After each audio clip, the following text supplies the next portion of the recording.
Welcome to Mallett and Michelle, hosted by me, Michelle Lewis, and Steve Mallett, who gets up at midnight to run and then goes back to sleep. Why are you making fun of me? Because what is life if I don't make fun of you? Yeah, I was in a third world country for Christmas, the formerly great state of California. Oh. And we were driving back we had to get from just south of Sacramento all the way to Drippin in 2 days. And my solution to keep my running streak going was to get up at midnight and run and then go back to bed.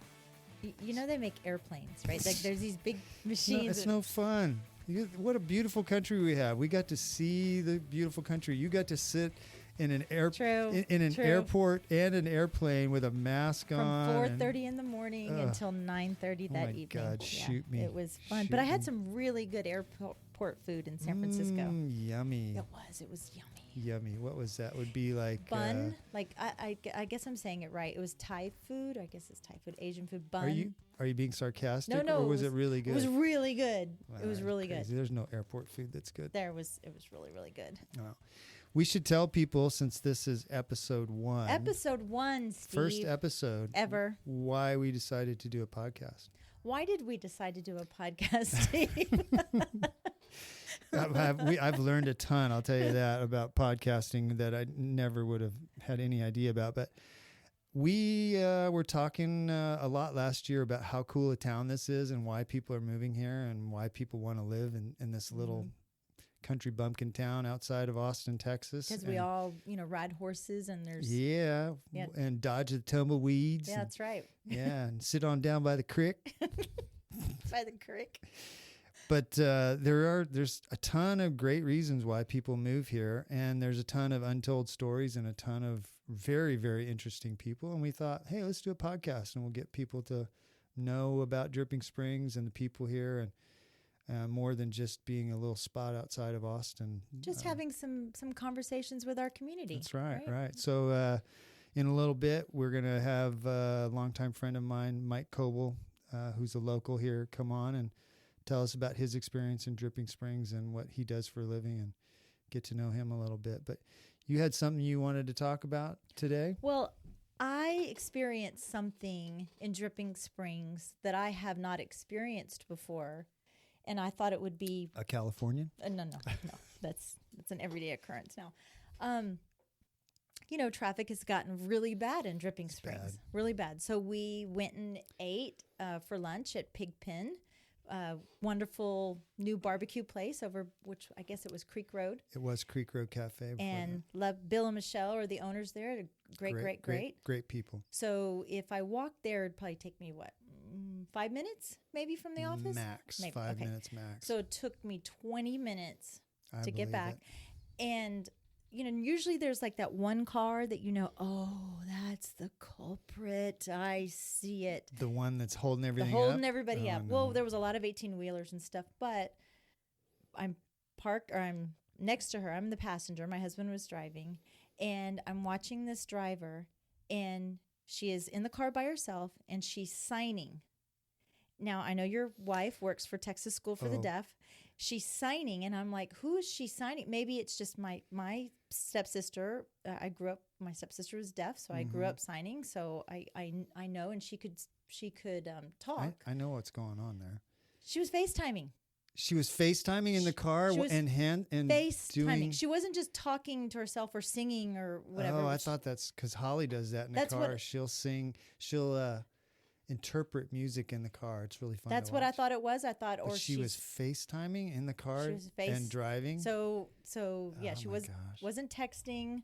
She was FaceTiming. So there's a whole new level of why traffic is backed up. God. So not only do we have the high schoolers, do we have the concrete trucks? Do we have the Californians? Yeah. Until we get some of these route roads, or what do they call them, loop roads around town, it's not going to get any better. I'm glad they're doing that one off of North Ranch Road 12. That's going to help a bunch. Well, I did see in the Triangle, they're digging a huge trench. Do you know what that's about? I do not know what that's about, but I'm going to find out. And on the next episode, I'll be able to tell you. Okay. Well, I didn't know if they were burying the bodies. So. Yeah, maybe.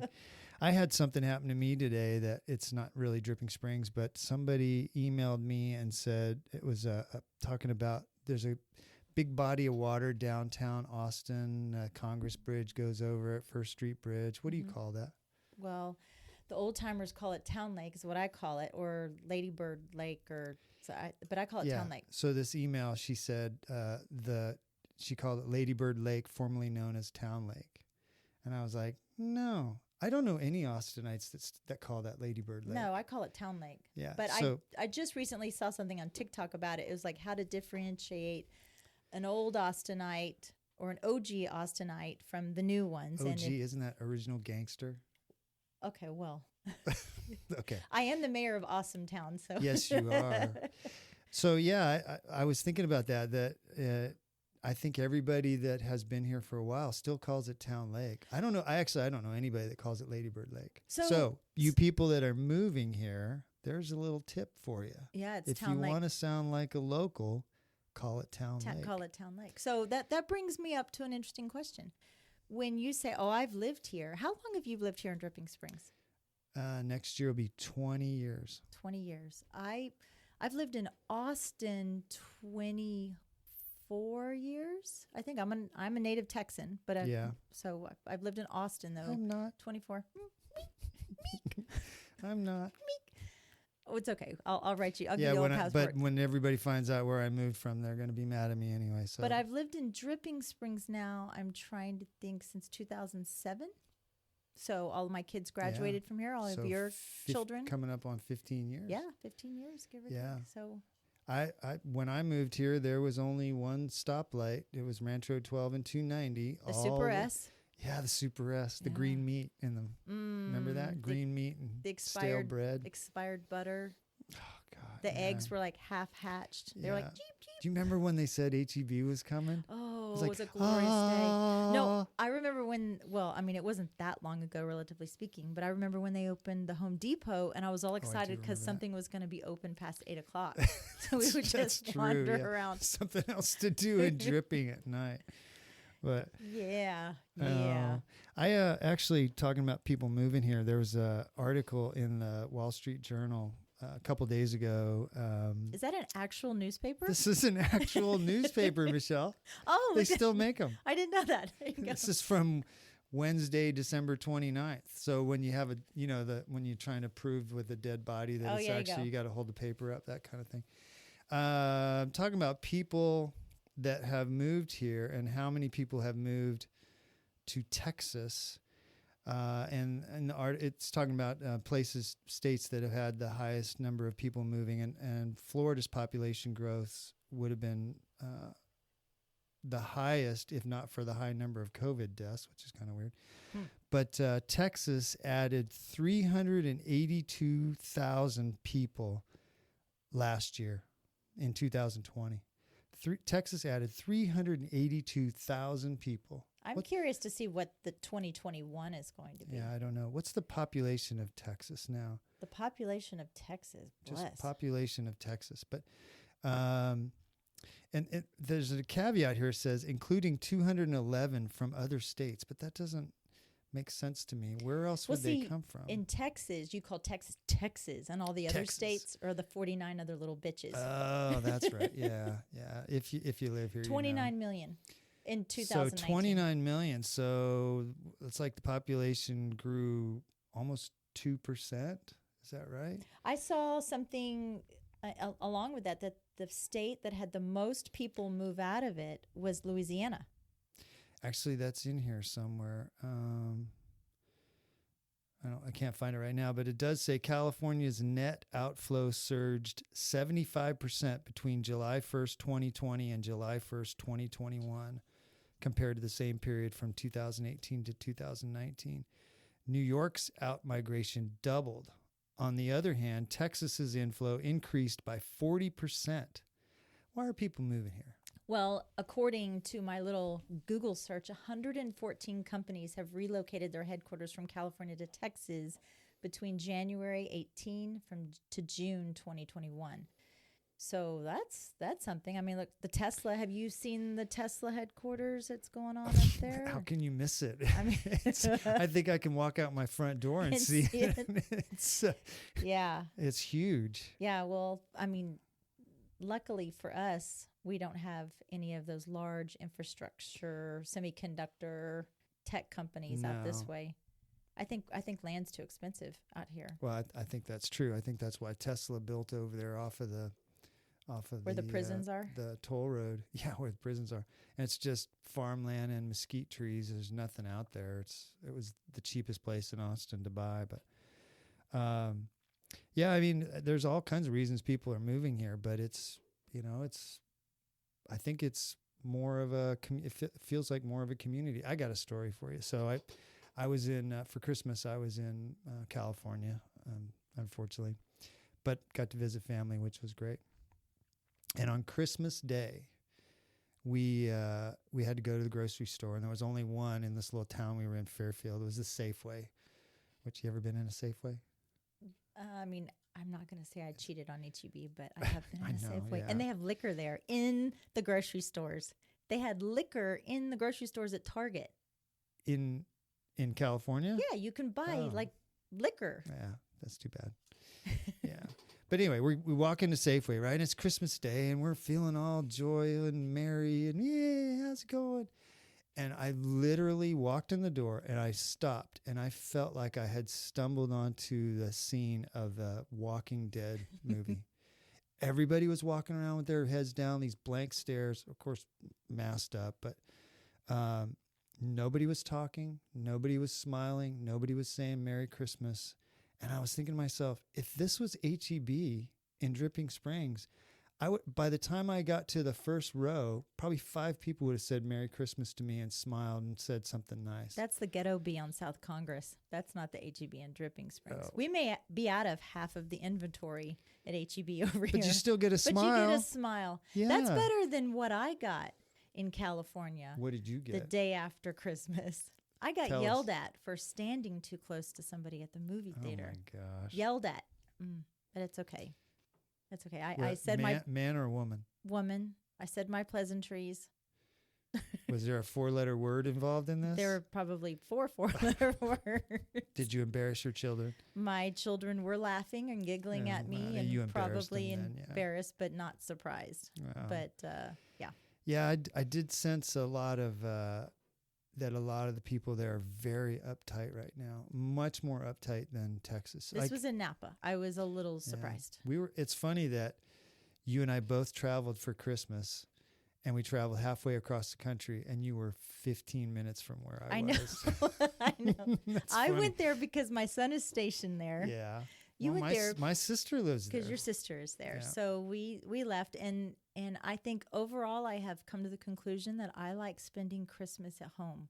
I had a great time, but I like spending Christmas at home. I loved visiting my mom and my sister, and my mom lives in Oregon, and that was great. Oregon, beautiful, beautiful state. But it's funny that California used to be the place where when you traveled across the country and somebody go, "Where do you live?" and you go, "Oh, I live in California," because I hate to admit it, I lived in California for 20 years. My husband was born in California. Okay, I'm sorry. Like Yeah. So 400 years ago. Yeah, So right. But you used to say, "Yeah, I'm from California," and people go, "Oh, California. Oh, yeah, the weather's nice. You got those beautiful beaches. Oh, I'd love to live in California." But now when I travel and I go to California, I go, the people go, "Where are you from?" "Oh, I'm from Texas." "Oh, Texas." Yeah. Yeah, we love Texas. Yeah, I would love to live or there. where are you going for Christmas? What are you doing for Christmas? Oh, I'm going to California. Why? Yeah, exactly. Why? Yeah. And I was do you like, wanna I'm to going to California? go. It's like I had to come up with an apology already. I'm going to see my son. Yeah. He's You know stationed what? there. We're 15 minutes into our podcast history here, and we just completely dogged California We're for sorry. 5 minutes. Trust me, people, we're going to have other topics. So, so we talked about the population growth, and I had something else. I saw an article the other day about. Do you know what moon towers are? This is an Austin thing, but somebody was talking about it, and I saw an article about it. I do know what moon towers are. I've heard this, but right now I cannot. I've heard. You've probably seen them. Okay, I can't remember how many are left in Austin. They're these 165-foot towers that were built in the late 1800s to light up. When you went to high school? Yes. I was a junior in high school in the late 1800s. But they built these towers in the late 1800s all around Austin, and they lit them up at night so that certain parts of the would be safer. So I guess certain parts of Austin were not super safe in the late 1800s. But originally they were lit by hand, and they had this like elevator system that went up through the middle of these towers, and a guy would go up and light them every night. I want to say there was 14 around Austin, but there's still a bunch left. They don't all light up now, but they're still there. But the most famous one, and a lot of people might have seen this recently, the Zilker Christmas tree is a moon tower. That's why I heard it. That's what it is. That's It's why a I heard moon of tower. it. Okay, that's why I heard it. So it's, now you're driving around Austin. There's one off of West Lynn, I think. I think there's one in Travis Heights, but I thought that was a cool Austin thing. And then they've, obviously upgraded the lighting over years, but it's cool now. Now you drive around Austin, you'll see them. Can I say that I have been in Austin long enough, or the Austin area long enough, to remember when the Zilker lights were free? And now it's the Christmas. Yeah, the Christmas lights were free, and now it's like, I don't know, $20-$30, or you have to have a fast pass. I believe it's like $50 if two of you go and you want to get a special permit. Yeah, I was thinking that the other day. That's crazy. Yeah.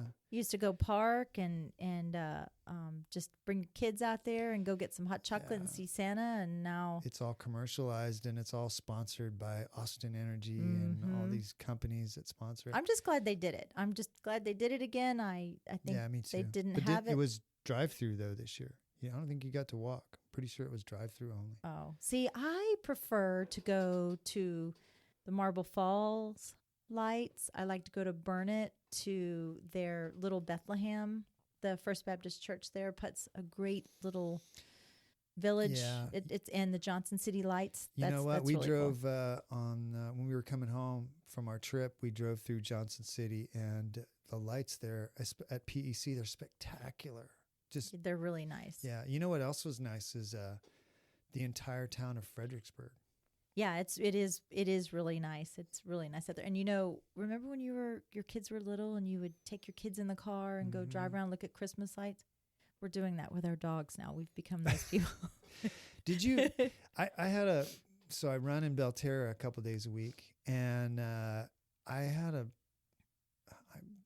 an observation, I guess. We were running over there, and I remember 4 or 5 years ago when we would run there, we would run down the streets and there would be lights everywhere. And this year there were very few houses lit up. High Point, we had a lot of lights that were lit up. Yeah. But we cheated because we were going out of town, so we had our Christmas tree up. Yeah. So we just turned our landscape lighting on extra bright. I just was wondering if people were distracted or not as feeling the Christmas spirit as much, or I don't know. It was it used to be when you'd go by Aspen Hills, you could look up on Aspen Hills there, and it was just a sea of lights. There was like 5 houses with lights on it. I do. I like the lights. It is always fun. Speaking of which, just a reminder to our local people listening that if you hung tinsel and Christmas ornaments on the trees on 360, take them down. Today's the day. Oh, they didn't only do it on 360. They did it on Sawyer Ranch. I've seen. Did you see some on Sawyer Ranch? Yeah, 290. If you're going up and down 290. Yeah, I love seeing that, but I don't like seeing them in May. Well, the Boy Scouts, I think it's the Boy Scouts for many, many years were going out there and doing it as a community service. But Putting you're right. them up or taking them down? Taking them down. But you're right. They should do the same thing. They should put them up, take them down. Mm-hmm. Just like you don't want to have Christmas lights lit up on the front of your house in July. Nobody likes that. No, I don't think so. Well, we're going to take a break here, and Mike Coble is going to come in and visit with us. Yeah. Mike's a great guy, so we'll be right back. This show is brought to you in part by the Mallett Integrity Team, serving Dripping Springs, Austin, and the surrounding areas of Central Texas since 2004. When you need the best real estate advice and service, give them a call at 829-2062 or email them at mallettintegrityteam.com. Mike Coble, how you doing, man? Good, bud. How you doing? I'm good. Thanks for coming in. You are our number one guest. Wow. First guest ever. Wow. Podcast virgin. Okay. Well, I'm honored. Thanks for having me. Good. Yeah, we actually had you at the top of the list when we came up with people that we wanted to have on the podcast. So, when did you move to Drippin, and what brought you here? February 1997. We moved to Austin May of 96, got married April of 96, and moved up north. Started looking around for where we wanted to be, and settled on Drippin and bought our house in February of 97. And I moved here with the company I was working for, great company back in the day, company called North American Mortgage that's no longer operating. Yeah. So did you target Dripping Springs? So when you say up north, you mean like Cedar Park, Leander, or are you like Dallas? No, North Austin, Arboretum area. Yeah. We had no idea where to go. Yeah. So what brought you to Dripping? A friend in the mortgage business knew someone here who, was a builder, and so just. And you didn't have kids then. No. Nope. So it wasn't maybe it was the schools, but you didn't have kids yet. They had one school here then. Yeah, that's right. And they all went to the church, right? That's Did right. your kids go to the church when the mold happened? No, actually, our kiddos went to Mount Olive. Oh, okay. Back when it was at Oak Hill, and I can't remember when they moved out here on 290, but it was right. That's right. It was behind the HEB, right past the HEB. Yep. Exactly. Where all the construction is now? So go Near past Jack HEB. Allen's. But between Okay. HEB and Jack Allen's. Okay. Yep. Yeah. So you moved out here in 97, and what year did you graduate from college?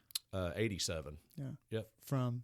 Texas Tech. Yeah. Wreckham. Yeah. I know you're a big fan. Absolutely. So what took you to Tech? I have a lot of family that lives in West Texas.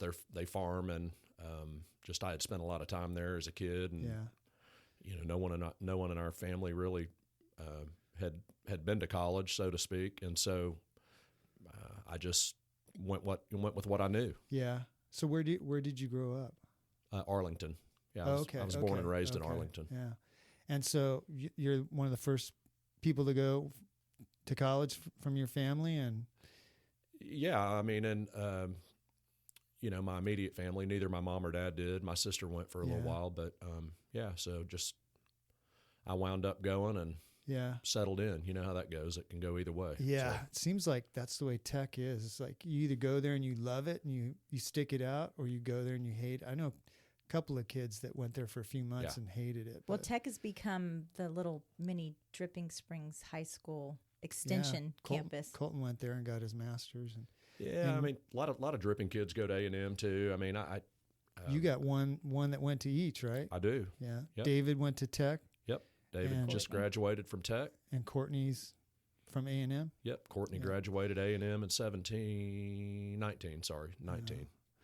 So when you went to college, did you want to get into the mortgage business? No, actually, I was pre-dental for a couple of years. Pre-dental, yeah. So I might have a new nickname for you. There you We're go, in a Doc. pinch. I always tell the kids, they ask me, I tell them to do something, or I tell them what they ought to do more often than not, and they say, well, how do you know? And I say, well, just trust me, I was pre-dental for 2 years. What changed your mind? You didn't want to put your hands in people's mouth all the time, or it wasn't that. It was really more organic chemistry and calculus and math. I know it may shock the two of you guys. I was much more interested in polishing my social skills. Shocking. Than I was spending time in the library. Yeah, you have no lack of social skills. You show up at all of the networking things. You're always there. Yeah, I try to be. That's the name of the game. Yeah, yeah. Well, you're not even on social media. Not yet, but that's coming. Oh, welcome to 2022. We need to talk about that. So I actually looked up, I can't remember what it was for, but I was looking up your Facebook page, and you don't have a Facebook page. You're the only person I know that doesn't have a Facebook page. Yeah, I actually, there is one somewhere, because I have a business page, and you can't have a business page without a personal page. Yeah. So, but I haven't been on it. I don't know That's anything funny. about it. I'm friends with Mike Coble on Facebook. Maybe he just blocked you. Oh, maybe that's what it was. David's degree's in marketing, so No, I that's was talking about a business page. You don't really post much on your personal one, but I was looking for a business page because I wanted to find out something about your business. That's what it was. But so why have you stayed away from social media? it's just not what I know. I'm sort of an old school, get a box of donuts under both arms and go, understand what makes the Steve Malletts and the Michelle Lewises of the world click. And I like the face-to-face thing, but obviously 2022 or maybe 2015, I know a lot of people whose primary source of business comes from social media. So that's going to be the first thing that David tackles once he gets here and gets going. Oh yeah. Yeah, we've struggled with social media too. It seems to be something that the younger kids really are, it's easy for them. And Mallett, who's on our team, she said, just post it. Don't worry about if anybody likes it or not. If they don't like it, they'll just flip by it and it's okay. You know, it's you don't have to stress about it if nobody looks at it. So. Well, and the world that we live in my opinion, is I'm not trying to get away from the relationships that I have. You're not trying to get away from your sphere that you've built over the last 25 years. Yeah. But if you can add 10% by adding that as an arrow in your armor, then so be it. How hard was that? I'm sorry, Steve. How hard was that during COVID, not being able to come to the offices and visit people and have that face-to-face, which is what you were used to, where we could post on social media? Very. Although I think it's habit forming. With interest rates being at historic lows, the phone was ringing off the wall, and then people started buying houses. We happened to be in the sweet spot of suburbia where people wanted to move out of town and have more space, and so we've just been busy, and as the market normalizes and the phone's not ringing off the hook and whatnot, I have to say it can become a little difficult to get back in the swing of getting out and doing the things that we've done to make ourselves successful. So you said old school, and it's funny because Michelle and I were talking about you before you came in, and she said the word old school about your marketing, and I said, "Oh, don't say that," but then you said it yourself.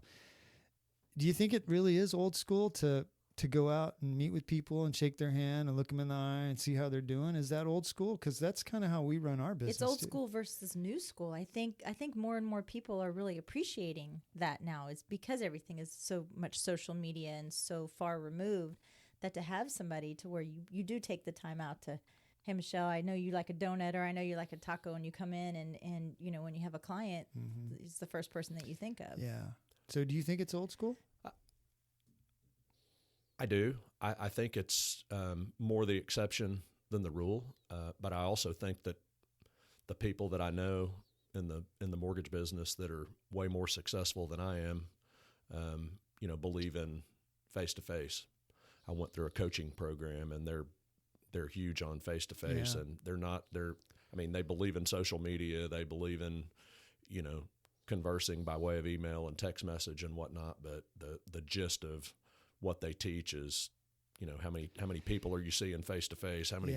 They're big on break breads. How many people are you having coffee with, or having cocktail with, or lunch with, or whatever? So it's the reason I asked about old school, because that sort of has a negative connotation. But I think you are old school, but in a really good way, because you build relationships with people. It's like you're always asking me about some new agent or somebody that came in the office to see if you should connect with them. I think that's a really cool thing. Well, thank you. So what your social media plans for 2022? Is David going to get in there and start shaking that up for you? He is. Yeah. Yep. Have you given him some direction, or you just said, get us on social media? Well, I don't know what, that's about the only direction I can give him, frankly. I have to start with, my intuition is that, whatever we do is better than what we're doing now. And there's a number of folks that I know, after 34 years, I know, quite a number of people around the country in the business. And my take is going to be to find out what my buddy Aaron Leck in Minneapolis is bound to have somebody that's killing it on social media that's got good campaigns, and go out there and follow them and friend them and figure out what they're doing and not plagiarize it necessarily. But there's nothing wrong with plagiarizing. No, not plagiarizing's bad, but everybody's copying what they saw somebody else doing. Right. So you just see what's successful and go with it. But I also will give you a little hint that the social media algorithms will drive you insane if you try to figure them out on a day-to-day basis. Just when you think you've got something figured out, they'll change it up on you, and you don't really it was working last week and now it's not working. And so along with your social media, I wanted to ask you with the rising and falling, or falling and rising of the interest rates and the crazy market here in Dripping Springs, what do you think your biggest day-to-day challenges are going to be coming into 2022 with inflation and what we're kind of facing economically here in Dripping Springs, Texas? Well, I think one of the biggest things that we're all going to have to deal with, the Mallett team and Premier Residential as well, as rates rise, that affects affordability. Because if we're qualifying somebody for a house that's an $800,000 house and they're putting 20% down, we may be able to qualify them at a rate of 2.75, which is where we were last year. Midsummer in the season, and if today's rate's 3.25 or approaching 3.5, then that affects their ability to qualify. We can only go to a debt ratio of 50%, sometimes less, and so once we get to that debt ratio, then something's got to give. They've either got to put more money down, or the price of the home has got to they got to find a cheaper house. Yeah. So I think as rates rise, I think that tends to be that tends to put a ceiling on how fast prices can rise. Some of these people are moving here with so much money, right? I mean, I've met people in the last year and a half that make so much money. And have so much equity they pulled out of their previous houses. True, and the truth is, we've been able to qualify, as you guys know, we've been able to qualify a ton of people over the last 18 months. To buy the new home that they want, even with the with the existing home that they may still have. So, but then what chance does that millennial, 28-year-old, 30-something-year-old wanting to buy their first time home here in Dripping Springs to try to get something when the average price right now is, what are we at right now? This week I ran numbers last month. Well, so this would have been November, and I included farm and ranch stuff. Up to 25 acres, and it was $988,000 was the average home sale price in Dripping Springs in Area HD. My first house was $74,000. Yeah, that's good. How much was your first house? Mine was $189,000. How about you, Mike? Would you $130,000? Yeah. That's not the place you're in now, is it? No, I wish. That one was that was in Valley Ranch. Oh yeah. Don't we all wish we kept that first house? Just kept it. I told somebody the other day that the house we live in now is much different than the first house, but there was nothing finer than putting the key in the door of the first house. I wanted to ask you about the house that you're living in now. I know that you guys are going through a remodeling, so you're living in an RV still on your property while your house is torn up. How long have you been doing that? Since October the 10th. Oh, goodness. We have a 600 square foot living area with a half bath that's non-RV. That's in the main house. So the RV is basically serving as our master bedroom and shower. And the dogs are in there with you? Dogs are in the main. Good. So you're sleeping in the RV and the dogs are in the house. The dogs hadn't figured out how to navigate the steps up into the RV, and it's been really, really nice. Yeah. They're two retrievers, man. They put off a lot of hair. Oh, geez. It's brutal. Well, I'm looking forward to seeing that when it's done. It's getting close. Yeah. So you go to tech and you want to be a dentist, and you end up in what was your degree in? I ended up switching out of pre-dental. I actually wanted to be an orthodontist, only because I had a family member who had been wildly successful. Yeah. And when I decided that it didn't look like I was going to make it to dental school, I went into the business school and got a degree in finance. And rather than specializing, at Tech they offered a couple of different specializations. One was towards the banking route. The other one was towards real estate. So okay. I actually, believe it or not, ended up using my degree. So that was what I ended up with, was a business degree. So looking back, do you have any regrets about that, or Not the really. job that you chose, you've been really happy doing? I've really enjoyed this last 18 months. Has been hectic, for a lot of reasons, for, appraisal reasons and pandemic reasons. And, I think we've all seen, the stress level and just it's made people different, emotionally, in a lot of ways. But, for the most part, it's been a really fantastic ride. And, we qualify a lot of people, and I think it's been a fair living. We've done it the right way, and it's just been fantastic. So looking back now, what now, after all these years, what we figure out, 34 years, if you had to give your younger self some advice when you first graduated from tech, what would that be, now that you know all of the stuff that you know now? I would emphatically say, set the bar higher. It took me a long time to really be all I can be, if you will. I don't know if I'm being all I can be, but I would tell anyone that, my own kiddos obviously have been challenged, but I think set the bar high. You know what?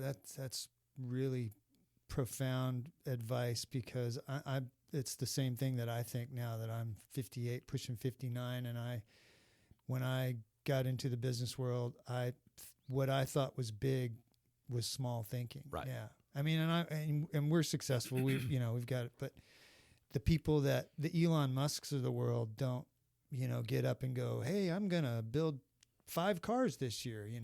He thinks how he's going to be the biggest car manufacturer in the entire world. So is that what you're talking about? Well, absolutely. I mean, a lot of people don't know this. You do, I'm sure. But Elon Musk was one of the founders of PayPal. And, who would have ever thought that there needed to be some sort of electronic means of paying for things?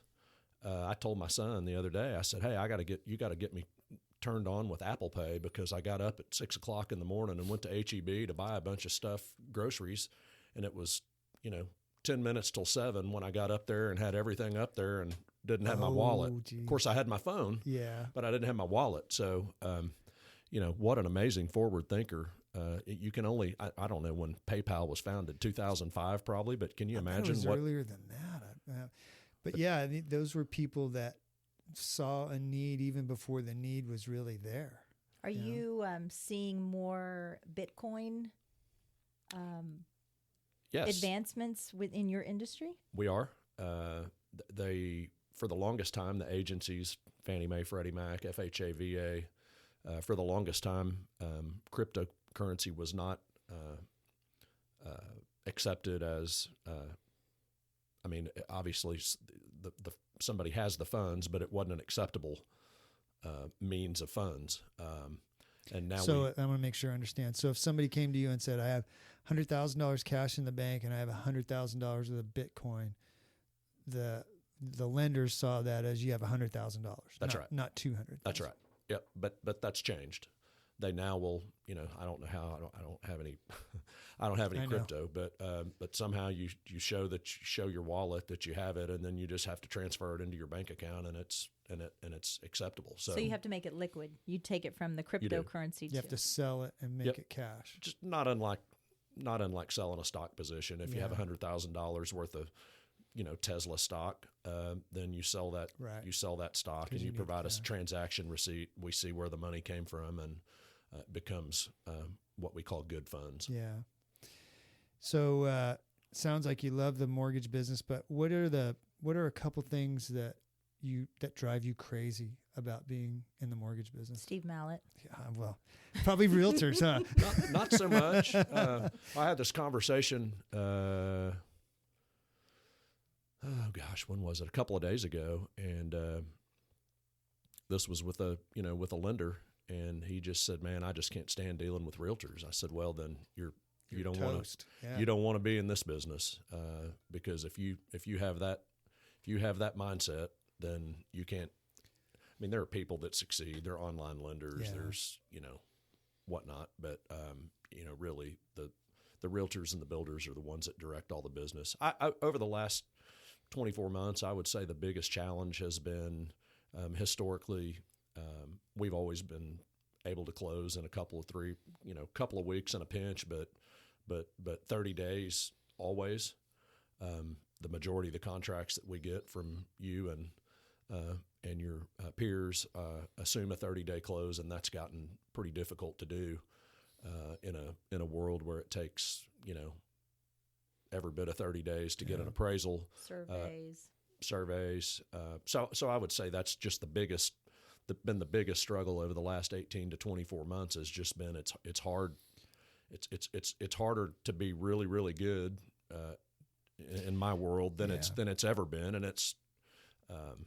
So your pet peeve would be agents writing deals, very complicated deals, and giving you 2.5 weeks to close them.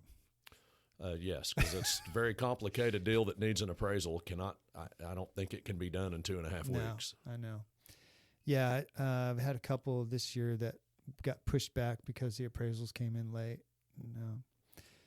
I think that it makes your fishing trips or your golfing trips a little bit more sweeter, where you can unplug and Actually, I wanted to ask you about that because we do this little questionnaire, and we ask you about your business and your family and your hobbies, your fun stuff, and it says you love to play golf and you're currently a 20 handicap. I don't know what that means. What's a 20 handicap? It's the handicap is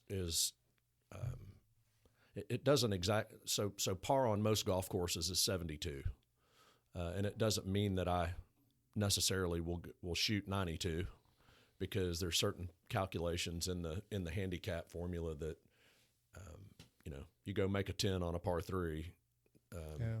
That doesn't. It doesn't add 7. That sounds correct. like math to me. That's right. Math, yeah. It's an algorithm. So, but generally, a 20 handicap is going to shoot, somewhat regularly in the low 90s. Is that good? I'd like to be in the mid 80s. That's what keeps you guys coming back, doesn't it? I'd like to be in the mid 80s, but it's. I can compete. Some days I'll shoot low 80s. You want to know a little Steve Mallett tidbit? I do. Steve used to work at a golf course, and he doesn't understand golf. I know how to change the holes. I can move the holes around on the green, but I don't know how to. What do you mean change the holes? They move the holes. What? Because if you leave the hole in one place, then the grass all around the hole gets all damaged. So you were a hole changer? I was a hole changer. Gotta have to. Have you ever seen anybody do that? It's actually a science. Yeah, I mean, it's got the little tool that looks like a water meter. Is that on meter. your resume? It's on my resume. I need to pull up our website and see if you go out there, you pull the cup out of the ground, and then you have this tool that goes down about a foot, and it cuts this circular hole, and you pull that out, and you put the new cup in, and it has to be straight, otherwise the flag is tilted. Right? Absolutely. It's a science. It's an art. It's an art. It does. And then you take the plug and put it in the old hole. In the old hole, and it has to be perfectly flush. So you're a hole and plug. I'm a hole and plugger. I think maybe we should move on to the next talent. Yeah. Actually, that was one of the things I really enjoyed when I worked on the golf course, but there was a lot of stuff I hated about it. But I wanted to ask you about your dad. So you put on our questionnaire, your dad passed away when you were 13 years old. Yep. I can't even imagine how hard that was. But so you're in the household now with your sister and your mom. Yeah, never made it to church on time. Yeah. Were you driving that or were they driving that? They were. Yeah. So you're 13 years old, starting to be a young man. Who'd you look up to when you were? My mom's dad. Yeah. Yeah. And he ended up passing, I guess it was in my senior year. But I mean, it's a strange thing. My dad had cancer, almost like a Hodgkin's now. I mean, I think what effectively nowadays is pretty treatable, but in 1977, 78, most cancers weren't treatable. How old was he, Mike? He was 42. Goodness. Wow. Maybe 43. man. Maybe he just turned 43. So what would you like us to know about your dad? Like what business was your dad in? What did he do? Interestingly, they owned the taxi cab company in Arlington, Texas. No way. Speaking of a forward thinker, my dad, in retrospect, was a pretty forward thinker. They started a courier business called Coble Delivery, and that was they started to understand that there was a need for rather than taking people in the car, that there was a need to take papers, take documents. Oh yeah. And so the city regulated what they could charge as a taxi cab, but the city didn't regulate what you could charge to pick up a set of legal documents in Fort Worth and deliver them to Dallas. And that was before fax machines. And Oh, wow. so That's pretty smart. yeah, pretty cool. That business model has ended though, right? I think, yeah. I mean, that's one of those deals that didn't last forever. Like I said, along came fax machines, and that business it didn't last. The real lucrative part of it didn't last, but 3 or 4 years, and a lot of people hopped in that space. A lot of little independents, and nowadays we get checks delivered from the title company, and they all have, a lot of them have couriers on staff. Yeah. So The reason I said that is that there's a ton of people out there predicting the demise of what you do and what we do. Not everybody. A lot of people are saying real estate agents are going to go away, and there's a lot of venture capital money right now being pumped into actually doing away with agents. And I think probably the same thing in your business, right? Where these Quicken Loans and these online places where you have no relationship with who the lender is, you're just a file in the system. That money is being pumped in there. What do you think is going to happen with that? Well, I think we'll know for sure in 20 years when we look back. The mortgage business, as you know, there's a lot of moving parts. Not everybody can hop on their phone and input their information. The big online guys say that they can have you an approval in 10 or 15 minutes. The Steve Malletts of the world know better. Because the approval's basically only a piece of paper, and also the knowledge of the person who printed the letter. So I think there's a lot that goes into it, and I also think that there's a lot of things. The agencies have commoditized what we do from a loan origination perspective and an underwriting perspective, because we all use technology that's provided to the entire industry by Fannie Mae and Freddie Mac. But I can't tell you the percentage, but there's a large percentage of the mortgages that are originated that don't meet those guidelines. So I think there'll always be, an ability to make a living in the banking or lending business if you understand credit and you understand credit risk. Right. What do you think about realtors? Real estate. This is not the first time people have tried to bring technology in. It's not the first time that real estate companies have purchased mortgage lenders. You see it a lot in the home building business. Some of the biggest technology-based real estate companies in the country are a long way away from being profitable. Oh yeah, long way away. And you can't pay 6-figure signing bonuses and operate at a loss. You can in 2019, 20, 21, but that there's a old saying, there's going to be a day of the come-uppance, and the day of the come-uppance comes when it's about like it was in 08, 9, and 10. That was rough. And I think the old school folks like yourself that have the relationships are gonna get the calls, and it's going to be hard for those big boys to fund themselves and continue to pay the splits that they pay with. The whole open door thing is dependent on an improving market. Right. That business model doesn't work if the market takes a correction, because you can't buy a house for $400,000 and then the next week sell it for $350 if the market's correcting. So there's a lot of agents right now that are sweating when the market turns. I'm actually kind of looking forward to it. I think the market needs a correction. Well, it's a correction generally comes with higher interest rates or some sort of economic distress, and I think that's we've got to be. I tell all my friends that are in the business, you best prepare yourself to survive, because there'll come a time where we have to get into survival mode, and it doesn't last. It lasts maybe 12 months generally, but the way the deal works is something happens economically or politically, or there's some sort of terrorist attack, and the stock market drops from 40,000 to 20,000. Everybody's 401k gets cut in half, and all of a sudden everybody's hunkered down, with lockjaw trying to figure out when it's going to end, and then lo and behold, we come out the other side, and everything's rosy, and everything kind of resets a little bit and makes more sense. That's right. And I think that's going to be coming soon. I think we're way beyond the time that we should be expecting a correction, right? I mean, isn't it like every 7 years? And this run's been 15. Yeah, and there's an old cliche in the mortgage and banking business that says that you don't fight the Fed, and I think that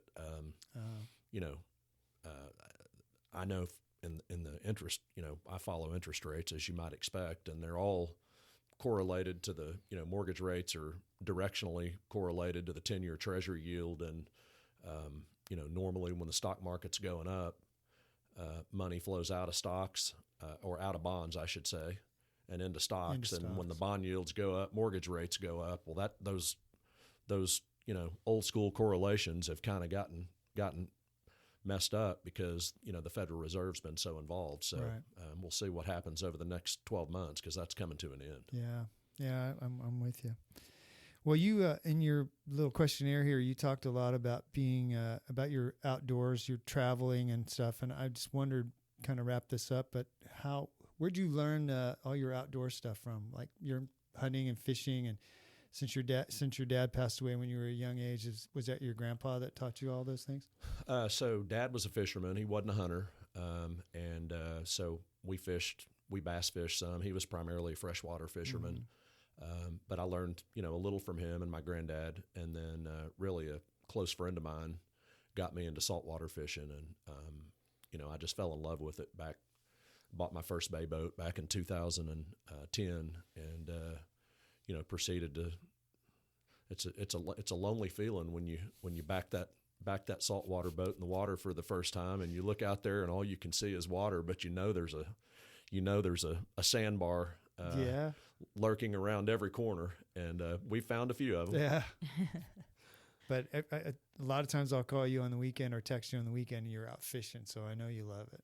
Oh yeah, it's an amazing pastime. Are you in Rockport, Baffin Bay? Baffin area, yeah. South of Corpus is primarily Laguna My husband Madre. likes to go kayak fishing in Lighthouse Lakes. Oh yeah, that's just north of Port A and south of Rockport. What do you catch? Speckled trout and red drum is generally what we're after. We occasionally catch a flounder or a black drum, but primarily speckled trout and red drum. And yet you've never invited me to go fishing. I didn't know you like to go fishing. You got to get your running shoes off and put your fishing shoes on. Actually, probably if I saw the water in the bay there, I'd go, man, I could go swimming across this. I'd probably rather swim than fish it. But well, Mike, man, thanks for coming in. This was really informative. You got a lot of good information, and thank you for being our first guest on our podcast. Well, again, I'm honored and flattered, and thanks for having me. All right. Thank you, Mike. You bet. Well, that's a wrap. Thanks for listening to Mallett and Michelle on Dripping Springs. If you have questions or comments, please feel free to email us at mallettandmichelle@gmail.com. Follow us on Facebook and Instagram at Mallett and Michelle. Subscribe, leave a review. Thanks again for listening. We'll talk to you next time. See ya.